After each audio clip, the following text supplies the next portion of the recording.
Olá, artista das resinas compostas, seja muito bem-vindo a esse vídeo. E nesse vídeo eu vou contar uma passagem rápida para você. Certa vez eu publiquei no Facebook um artigo, um macete, naquela área onde eu escrevo os macetes, as dicas. E eu escrevi um artigo com fotos de um caso clínico, com o passo a passo. E eu confesso para você que eu relutei muito, porque praticamente eu nunca vi ninguém postar algo assim. É algo considerado meio fora da moda, meio fora dessa nova era onde as pessoas estão mais preocupadas em postar fotos de casos clínicos maravilhosos, professores que ficam um dia inteiro manipulando as imagens ali para postar algo perfeito. E eu postei algo simples, mas algo extremamente útil, pelo menos para mim. Não sei se isso acontece só comigo, mas eu acredito que se você é dentista como eu, dentista clínico, que está lá desde as 8 horas da manhã, às 8 horas da noite, trabalhando ali, um paciente atrás do outro, eu acredito que já apareceu pacientes assim. E eu achei que esse conteúdo, né, esse caso clínico com o passo a passo que eu tinha postado, eu achei que ia receber críticas. Na verdade, eu fiquei meio com vergonha de postar aquilo. Por quê? Porque a foto estava meio feinha, é uma foto de um caso um pouquinho mais antigo, e aí eu fiquei meio receoso. Mas eu falei, cara, isso é a realidade dos consultórios hoje em dia. E eu acho que isso vai ser útil. E acabei postando, meio na emoção eu postei. E para minha surpresa, foi um dos posts que tiveram o maior engajamento, com compartilhamentos, com comentários. Por quê?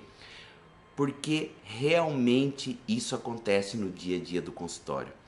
Então, eu quero te dizer o seguinte: se você tem pacientes que muitas vezes escolhem os procedimentos mais urgentes para fazer naquele momento, principalmente aqueles pacientes que querem uma estética mais acessível, mais rápida e que precisam resolver algo de forma mais rápida, presta atenção nessa aula que eu vou postar aqui agora para você, mostrando o passo a passo como você pode cobrir uma metalocerâmica antiga e antiestética. Eu vou te dar realmente o passo a passo, como você mascarar, opacificar aquela cinta metálica, como você opacificar aquela raiz castanha marrom, que muitas vezes, quando você coloca uma resina composta, você tenta arrumar aquilo para o paciente, pelo menos para ele ter um resultado temporário, para ele melhorar a estética dele temporariamente, ou até isso pode servir como um procedimento até a médio e longo prazo, se você fizer um trabalho bem feito. E eu vou te mostrar aqui como você conseguir longevidade e ao mesmo tempo esconder por completo aquela metalocerâmica que está antiga, que está parecendo metal. Então chega de conversa, bora aqui para a aula que eu quero te mostrar para você como você pode fazer isso. Um abraço e vamos para o vídeo. Olá, artista das resinas compostas, então vamos aqui para o nosso passo a passo, tá? Então o primeiro passo, tá, consiste em você utilizar uma broca-roda ou uma cone invertida para você fazer alguma retenção.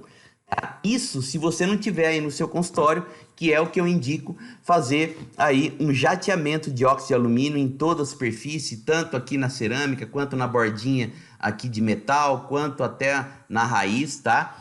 Então você jateia toda a superfície com óxido de alumínio, tá? O jato você encontra em qualquer dental, tá? O jato da BioArt, o microjato, tá? Então é o pequeno jateador que pode ser acoplado na rosca aí do seu baixa rotação, tá? É um equipamentozinho super simples, tá? Então o segundo passo, o que você vai fazer? Você vai aplicar um gel de ácido fluorídrico nas bordas da cerâmica, tá? Então, aqui nas bordas da cerâmica, você vai aplicar um gel de ácido fluorídrico, aquele para condicionar porcelana, legal? Depois, o outro passo, no passo número 4, você vai aplicar o ácido fosfórico em tudo, tá? Principalmente nessa região dentária, aqui nessa região de raiz, você vai aplicar o ácido fosfórico aqui e pode aplicar em tudo, tá? Por que aplicar em tudo? Isso ajuda a limpar toda a região, toda essa região que está sendo tratada de forma para conseguir uma adesividade muito superior, tá? Então, o quinto passo, você vai enxugar o local com uma pontinha de gaze ou com um pedacinho de filtro de papel absorvente. Você vai enxugar tudo depois desse condicionamento. Então, rapidinho, tá? Cada substrato você vai tratar de uma forma. Porcelana, você vai tratar com ácido fluorídrico. Dente, você vai tratar com ácido fosfórico, tá? Então, você tá aplicando os diferentes ácidos em cada substrato, aquilo que cada substrato pede, legal? Então, após todo esse condicionamento de cada substrato, você vai aplicar silano, tá? Na borda da cerâmica, com cuidado para não encharcar os outros substratos. Então, você vai aplicar silano nessa região da borda da porcelana, tá? Se cair um pouquinho de silano aqui, não tem problema, tá? Não tem problema nenhum, tá? Mas só aplique para não encharcar muito. Claro que quando você jogar o jato de ar para evaporar esse silano, tá? Você vai acabar removendo o silano dos outros locais, mas não tem problema nenhum do silano cair, porque resina composta tem silano, adesivo, então na verdade tudo ali tem um a ver com o outro, então não tem problema de cair um pouquinho, tá? O sétimo passo, você vai aplicar um primer para metal, tá? Na região do metal, pode ser o Z-Primer da Bisco, tá? Você vai aplicar um primer para metal. Aí no teu caso, de repente, se tiver muita exposição de metal, melhor ainda, você vai aplicar o primer para metal nessa região, tá? Então, o que você vai fazer depois, logo depois? Vai secar o silano e o primer de metal com um leve jato de ar, tá? E por favor, esse jato de ar livre de óleo e umidade. Dá uma olhada no teu filtro do compressor, tá? Então, um leve jato de ar por 20 segundos. Eu indico que você faça com ar seco e morno, tá? Você pode adaptar um secador de cabelo ou o Tooth Dryer, que eu sempre indico, tá? O Tooth Dryer, que é o secador de dente, que é o ar seco e morno, tá? Por que eu falo isso? Muitos trabalhos mostram que quando você evapora solvente, tanto de silano, quanto de primer, quanto de adesivo, você tem um aumento. Trabalho de John Guinness, falecido John Guinness, trabalho de Merbick, trabalhos do Jorge Perdigão, muitos trabalhos mostram que você tem um aumento quando você evapora o solvente, aumento de até 30% na força adesiva. Legal? E aí, aplica o seu adesivo em cima de tudo isso, tá? E fotopolimerize. Legal? Então, a segunda etapa, que é a nossa etapa da restauração, tá? Então ali tá aqui o ácido fosfórico, tá aqui o ácido fluorídrico, e vamos então para a nossa etapa da restauração. Então, aplica primeiro, antes do opaco aqui que você tá vendo, aplique primeiro uma camada bem fininha de resina flow, com alto conteúdo de carga, tá? Ou uma resina flow comum que você tenha no consultório, pode ser, não tem problema nenhum.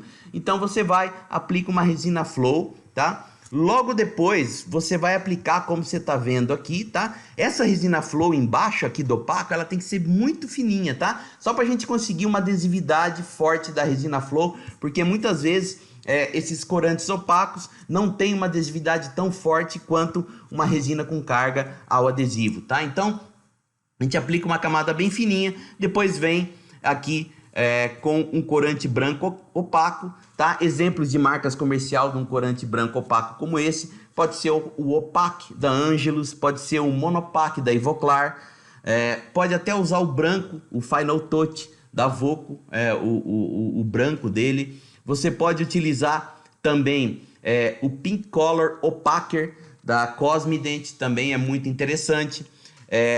Você pode, o opacificador da Essência, o modificador de cor da Essência também, os corantes da Essência, da GC, tá? Então tem vários aí opacificadores no mercado, tá?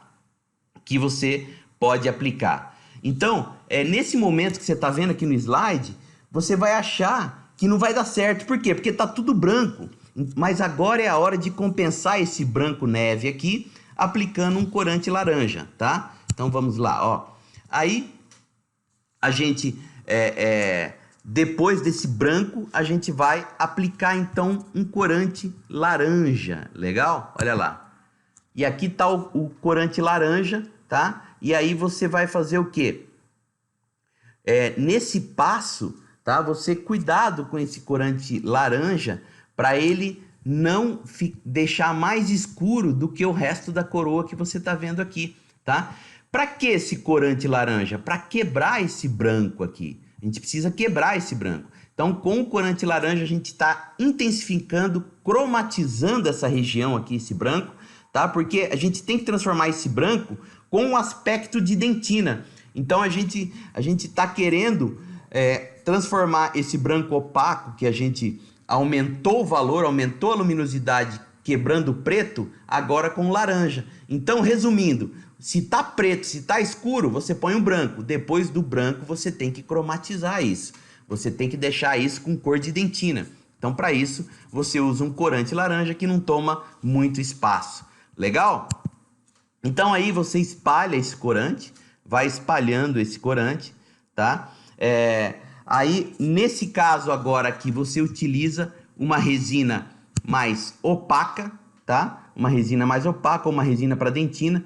Dependendo de como tá a sua metalocerâmica, ela pode ser finalizada com uma resina, geralmente com uma resina de dentina você pode até finalizar isso, não há necessidade de uma resina de esmalte, ou até com uma resina de corpo. Por quê? Porque geralmente essas metalocerâmicas antigas, né, às vezes o dentista não dava muito espaço para o protético trabalhar, e muitas vezes ele opacificava essas coroas antigas metalocerâmicas e elas vinham muito opacas, tá? Então, geralmente, metalocerâmica, metaloplástica antiga, ela é mais opaca. Então, com uma resina de dentina e depois uma resina de corpo, ou até só com uma resina de dentina, você consegue finalizar o caso, né? Então, se você preferir, você pode usar uma resina de dentina com um croma mais intenso, tá? Ou seja, uma resina A3,5 ou até A3, dependendo aí da resina que você tem. Dependendo do jeitão que tá a sua metalocerâmica. Se for uma metalocerâmica mais branca, claro que você não vai usar aí uma dentina tão escura, tá? E aí, no nosso caso aqui, eu finalizei com... apliquei essa dentina A3,5 e depois finalizei com um A2 esmalte bem fino, se bem que só com a dentina A3 ou A3,5 já dava para finalizar esse caso, porque a metalocerâmica é opaca, tá? E aí, faço o acabamento e polimento, e eu espero que você tenha gostado aí desse passo a passo, né? Para você, então, modificar, para você realmente dar uma alternativa para o seu paciente, de repente, aquele paciente que quer um resultado temporário e você, logicamente, não perder o seu paciente e você executar um procedimento que vai ser bom para ele, você vai ajudar ele e, claro, você vai ter aí uma lucratividade no seu consultório com um procedimento rápido, simples e de resultado muito satisfatório. Legal? Então, um abraço do professor Vanderlei e eu espero que você aplique no seu consultório esse trabalho.